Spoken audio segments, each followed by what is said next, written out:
Soy Francisco del Río Gallegos, soy coordinador de trasplantes de la Comunidad de Madrid y también del Hospital Clínico San Carlos desde el año 2001.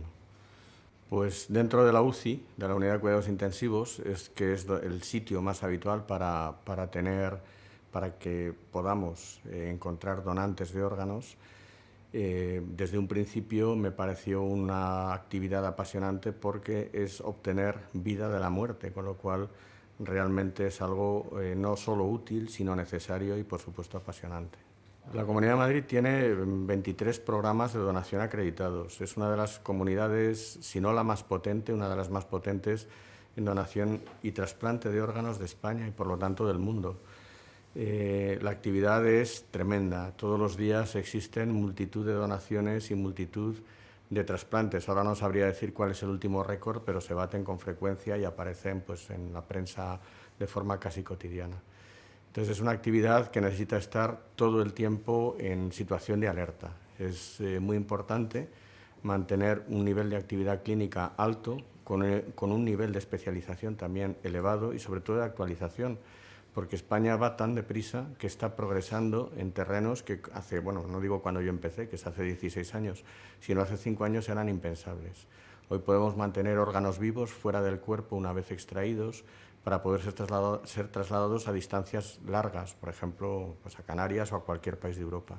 Y el órgano llega con una función perfecta, es decir, aseguramos que el trasplante tenga éxito con un porcentaje altísimo de posibilidades. Alertas son de muchos tipos, porque realmente hemos ido complicando el proceso hasta el punto de que siempre, pensando en que lo prioritario, lógicamente, es el paciente, existen diferentes tipos de situaciones que hacen que los pacientes puedan priorizarse dentro de una lista de espera en función de su nivel de gravedad.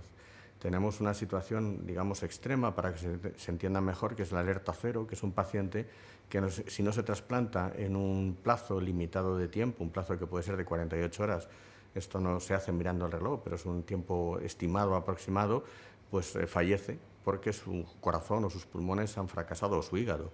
Entonces tiene que ser trasplantado en ese tiempo. En ese momento todo el sistema español de trasplantes, que es un sistema básicamente solidario, lo que hace es procurar que cualquier donante de órganos en cualquier punto de España que pueda ser compatible con ese receptor sea el donante para ese receptor. Es decir, no hay ningún tipo de priorización en base a un criterio geográfico o de cualquier otra razón o administrativo ni de ningún otro tipo, sino es el paciente lo que importa. Se activa una alerta cero y todos los coordinadores, bueno, la ONT por supuesto, ¿no? Y todos los coordinadores autonómicos sabemos que eso es así, y los coordinadores hospitalarios también, y el primer órgano válido para ese receptor va a ese receptor, independientemente de donde esté. Ahí no hay absolutamente ninguna opción de que no sea para él si es compatible y sirve. Es decir, que a veces los órganos tienen criterios de compatibilidad y además pues, de tamaño o de cualquier otro tipo, ¿no? Son varias. En primer lugar, una transparencia absoluta del sistema. En segundo lugar, una legislación muy eficaz que está siendo literalmente copiada por muchos países. Esta legislación está hecha, está constituida a partir de grupos de expertos que incluyen a jueces o a expertos en leyes, a expertos en ética, a clínicos, coordinadores, es decir, es un grupo heterogéneo de profesionales que generan una legislación eficaz que permite un marco legal en el cual se define muy bien todos los criterios que permiten o no hacer posible un proceso de donación. Y por último lugar, la presencia de coordinadores dentro del hospital, es decir, el coordinador no está en una institución fuera del hospital, sino que está dentro, que es donde están los donantes, y por lo tanto tiene un acceso fácil y rápido a la posibilidad de establecer esa indicación de posibilidad de donación y a partir de ahí empezar el proceso. El programa de donación y trasplante es un programa solidario. Hoy, por poner un ejemplo, yo he autorizado 2 trasplantes a 2 pacientes que vienen de comunidades que no son Madrid, vienen pues uno de Extremadura y otro de Andalucía, es decir, eso es lo cotidiano. En Madrid, en el caso concreto de Madrid, que tiene muchos programas de trasplante y algunos de ellos pues, se han convertido en auténticos expertos, es donde se hacen probablemente los trasplantes más complejos. El paciente que necesita un trasplante conlleva muchas enfermedades asociadas y al final puede que sea un trasplante complicado. Entonces hay hospitales en Madrid que están especialmente especializados en trasplantes complicados. Yo diría que en Madrid y en toda España, pues yo diría que la población es solidaria. Eso es, es una de las cosas que tengo más claras desde que estoy en esto. La gente es buena por naturaleza y es generosa. Y a partir de ahí existe una política muy bien estructurada en el sentido de que la donación forme parte un poco de la vida habitual. Los coordinadores vamos a los colegios a dar charlas, con lo cual los niños empiezan a recibir información. En la prensa, en los medios, salen de forma habitual noticias sobre donación que no tienen que ver con famosos, sino con personas normales, a las que uno se puede de alguna forma asemejar o asociar. Y al final uno acaba hablando de la donación. Y como la ley en España dice que todos somos donantes, salvo que expresemos lo contrario en vida, cuando llega el momento más difícil, el peor de todos, para tomar esa decisión, pues la gente suele haber hablado de ello y es fácil que exista esa posibilidad, que se haya hablado antes y que por lo tanto se vea, aun a pesar de la dificultad y lo duro del momento, se vea como algo relativamente habitual. Claro, se está concienciando, se está intentando llegar a todo el mundo. Todo el mundo realmente tiene un acceso fácil. El porcentaje de negativas a la donación en España, que es el más bajo del mundo, está por debajo del 15%, es decir, más del 85% de las veces que a una familia se le pregunta en el peor momento sobre si su hijo, su hermano o su padre puede donar los órganos o había dicho que no a donar los órganos para que otros vivan, más del 85% de las veces la gente dice que sí. Nos queda ese 15% y ahí hay probablemente un grupo de pacientes, de personas que por diferentes razones, que son legítimas por supuesto, pueden seguir diciendo que no, pero intentamos trabajar sobre un 15% de la población, que no es mucho. Y trabajar con los más jóvenes es lo mejor, porque son los que más fácilmente entienden las cosas difíciles, ¿no? Son los que tienen más apertura de mente y participan además con entusiasmo en cualquier campaña de divulgación que haya de la donación. Lo hacen espontáneamente y con energía. Bueno, los futuros médicos evolucionan igual que la población, o sea, se van concienciando según pasa el tiempo. Yo cuando empecé en esto, parte de los problemas eran con mis colegas de la UBI, que decían, bueno, esto de la donación pues es complicado, menuda historia, es difícil, ¿estás seguro de que va a servir? O sea, había dudas, es lógico, ¿no? Vamos, cuando yo empecé, esto llevaba tiempo ya y yo tuve la suerte de llegar en un momento en el que todo iba bien. El principio fue difícil, ¿no? Y igual que lo está siendo en muchos países de Europa y del mundo occidental, ¿no? En países que no tengan un sistema sanitario desarrollado. Pero los médicos, más probablemente que la población, por su cercanía al resultado y su capacidad de ver que esto funciona, han necesitado un tiempo para concienciarse, para entenderlo y para de alguna forma colaborar. Y ahora mismo es difícil encontrar un médico que no piense en ello, ¿no? De hecho, desde primaria, que es una zona donde no suele haber donantes, pero sin embargo existe un interés suficiente para que nos reclamen también desde asistencia primaria pues, cursos, charlas, en fin, de todo lo que tenga que ver con la donación y el trasplante. Yo desde hace 5 años tengo la suerte de ser el responsable de una asignatura del grado en medicina que se imparte en cuarto de medicina, que es el proceso de donación y trasplante. Es una asignatura que se llena todos los años. Admitimos 40 alumnos como límite y tenemos siempre más, o sea que superamos el límite porque luego vienen alumnos de fuera de España a través de programas como el Erasmus, que vienen en parte interesados, al menos en parte, por el programa de trasplantes de España, ¿no? O sea que sí realmente existe un interés. Pues España en ese sentido es como la roja, es decir, a día de hoy lidera. Esperemos que siga siendo así muchos años, lo es desde hace muchos, lo de la roja unos pocos menos, pero es así.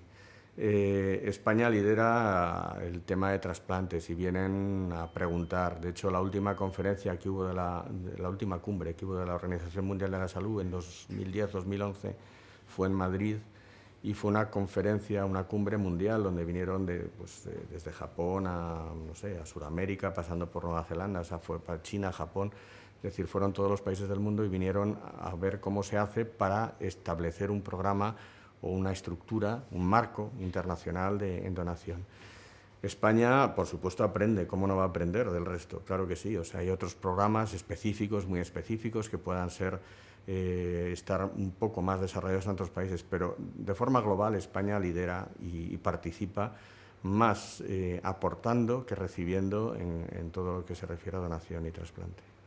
Eso es literalmente así, es decir, y uno lo puede buscar, es decir, puede encontrar en la zona de área de prensa de la web de la ONT, puede encontrar referencias no solo nacionales, sino internacionales al modelo español. Yo, vamos, el año pasado yo hablo de este porque es el hospital del que soy coordinador, pero en todos los hospitales de Madrid ocurre lo mismo. Hubo un equipo de Gales, de la televisión de Gales, de la BBC, que estuvo haciendo un reportaje inicial a través del cual al final, no digo que fuera la única causa, lógicamente, pero fue una de ellas, se acabó cambiando la legislación en Gales con respecto al consentimiento informado, igual que en España. Y lo mismo ha ocurrido pues, con Polonia, con Francia, con Japón, es decir, con muchos países. El modelo español se llama así, lo es un modelo español, es decir, es diferente por muchas razones, pero que es el que funciona. Las tasas de donación y trasplante que hay en España no son comparables a las de ningún otro país. Decía Mate Sanz hace poco en uno de sus últimos congresos que España, y es verdad, es el país donde un ciudadano de su país tiene más posibilidades de ser trasplantado en todo el mundo. Hombre, a nivel personal lo que se puede decir es que es sacar o extraer vida de la muerte. Cuando una persona fallece, realmente es una desgracia terrible, pero ya no se puede hacer nada por él. En España, programas que en otros sitios son medicina ficción son habituales. Aquí en Madrid tenemos 2 programas de donación en asistolia no controlada. Todo el mundo ha visto en algún reportaje de la televisión como un futbolista hace una muerte súbita y cae muerto en mitad de un partido.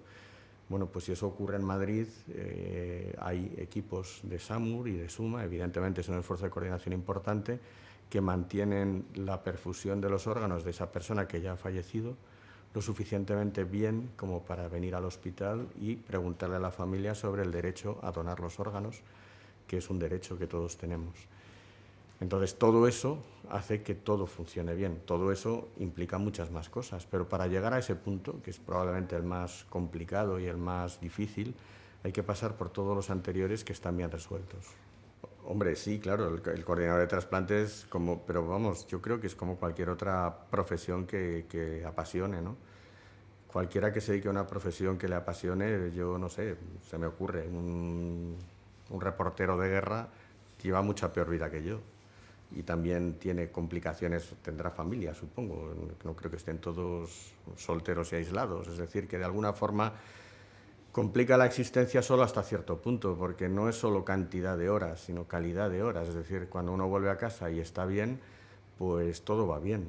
Entonces yo tengo la suerte, bueno, es una anécdota personal de tener un hijo que estudia medicina y le gustan los trasplantes. Bueno, pues ahí está, quiero decir, yo no le he influido, he intentado no influirle, si lo he hecho ha sido inconscientemente, pero es así. Y eso es algo que nos pasa un poco a todos. Mi hijo y yo, en principio, pues bien, la relación es excelente y la verdad es que él tiene mucha inquietud y mucho interés por el trasplante y por la medicina intensiva, que es de donde derivan la mayor parte de los donantes, ¿no? Y le gusta, le interesa, pregunta, para mí es una satisfacción, claro. Pues hombre, donar es fundamental para que otros vivan. No hay duda de que es lo mejor que se puede hacer cuando ya no hay nada que hacer por uno. Y como dice un eslogan que utilizamos en la Comunidad de Madrid, no te lleves tus órganos al cielo, que ellos saben que aquí los necesitamos.